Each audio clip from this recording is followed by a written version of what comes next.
There's something very particular about the crisis happening in Port Harcourt or in River State in general. And to a large extent, many people don't just seem to know where to put the right fingers on or pinpoint the actual issue. And through the course of ANT News will help you bring to limelight what is actually going on. So for a period of time, ever since the previous election, the ex-governor of River State has been creating a lot of force in the state towards the current governor, Siminalai. And it has been ongoing for a period of time. And news reaching us today is that Wike has dropped apologies saying he will correct Fubara mistake at the right time.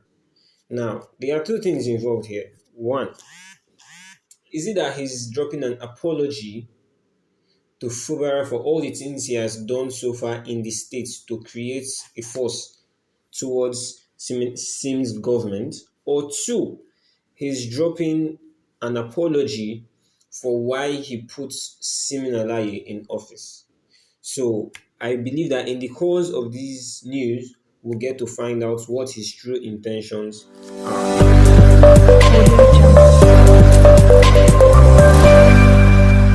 The Minister of the Federal Capital Territory (FCT), Chief Nyesom Wike, has said backing Sir Siminalayi Fubara to become governor of Rivers State in the 2023 elections was a mistake he would correct at the appropriate time.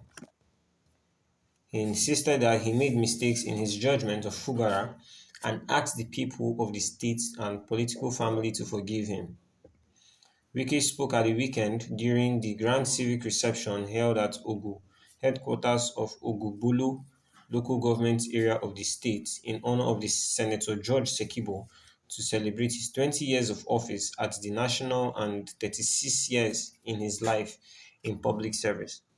The FCT minister said at the appropriate time, they would correct the Fubara mistake, insisting that he would continue to make his detractors rather, angry so they would keep making mistakes.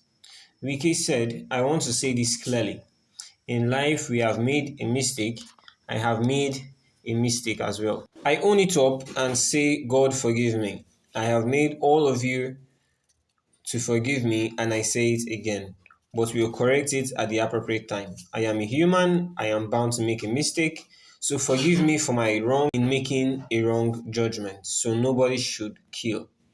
He also responded to some recent developments and actions from Governor Fubara's camp on the ongoing political crisis in the state.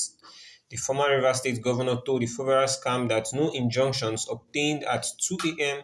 to 4 a.m. would stop the law and due process from taking its course in the state. Wike said, if they like, they can go to anybody by 2 a.m. or 4 a.m. to get injunction. The law will take its course. We must follow due process. Reacting to Fubara's remarks that he would not worship anybody, the FCT minister stated that he had never asked anybody to worship him. Meanwhile, speaking on the celebrant, he said, it is not easy to be a public officer and the people decide to honor you. Let me thank the Ogu Council of Chiefs and entire community who insisted that their son should be honored. You have refused politics to divide you. It shows that you have an interest of your community in mind. I came because I respect people who appreciate what God has used people to do for them. God uses people to help others. So when you have been helped, you appreciate them. God will know you have appreciated him. Nobody can worship man. All of us believe that it is only God we all worship. All politicians, we appreciate people who have helped us as politicians. When I came to ask you to support me, you supported me. Did I worship you? Did I ask you to worship me? If you had not supported me, I wouldn't have been where I am. Did you tell me to worship you? So, where does the issue of worship come from? Most political associates of Wike, such as Senator Magnus Abe, Managing Director, NDDC, Dr. Samuel Obuku, NDDC Director of Finance and Administration, Boma Iyayi, House of Assembly members, local government chairmen, senators, amongst others, attended the event. Wike told the embattled Rivers State lawmakers not to be afraid, saying nobody will remove them as assembly members. He said, "Do not be afraid, nobody will remove you as lawmakers. Most of you don't understand. This is our work. Our business is to make them fear. That is what I am doing. We will make them to be angry every day and they will continue to make mistakes." The former governor said he would continue to maintain peace in the state and called on his supporters to pursue peace. He said, "So do not worry yourselves. We won't give money to anybody to go and buy arms to kill anybody.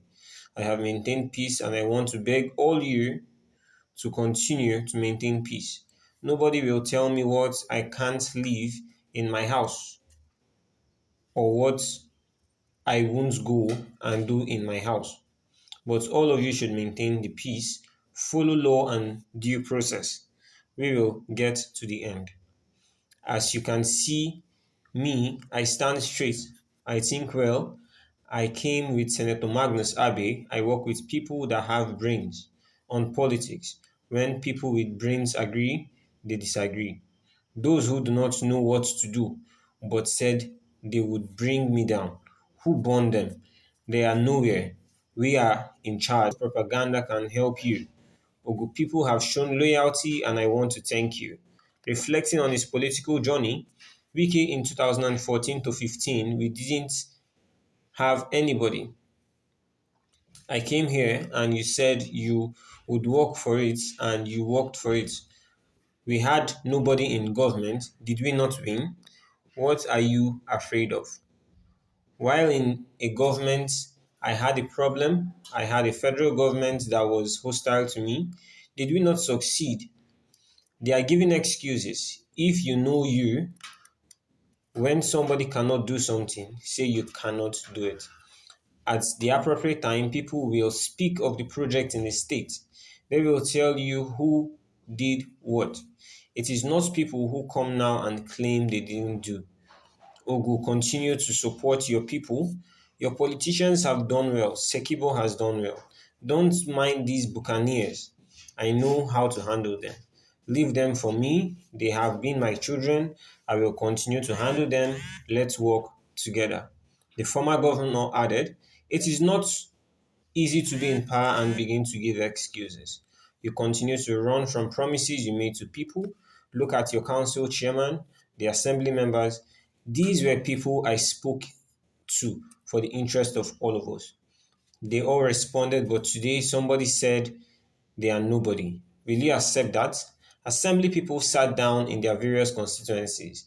You never brought a dime. I never knew you were rich.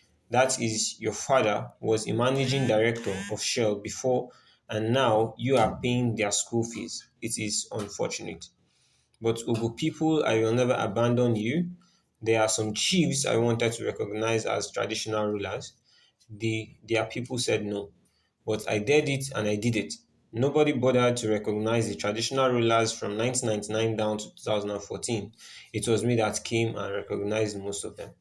I did what I did because I believe it was right thing to do. It takes he who has the balls to talk. Now you said you are making them first class. Who made them who made them second class or third class before you are making them first class? Be grateful to whatsoever God has given to you. Anywhere you are a traditional ruler, check your conscience. Who lifted you up? They said the list of caretaker committee was released, but it was fake. Everything is fake with them. Now, to this point, we all know where the apology is coming from, to what angle it is coming from, to what point it is coming from. He is not apologizing for the things he has done to the states after the election, but rather he is apologizing for putting the governor in seat himself, saying that the governor is incapable and he has made a mistake of putting the governor there. What is your thought on this? Is party A wrong or is party B wrong? And why is the apology? Is it necessary or not?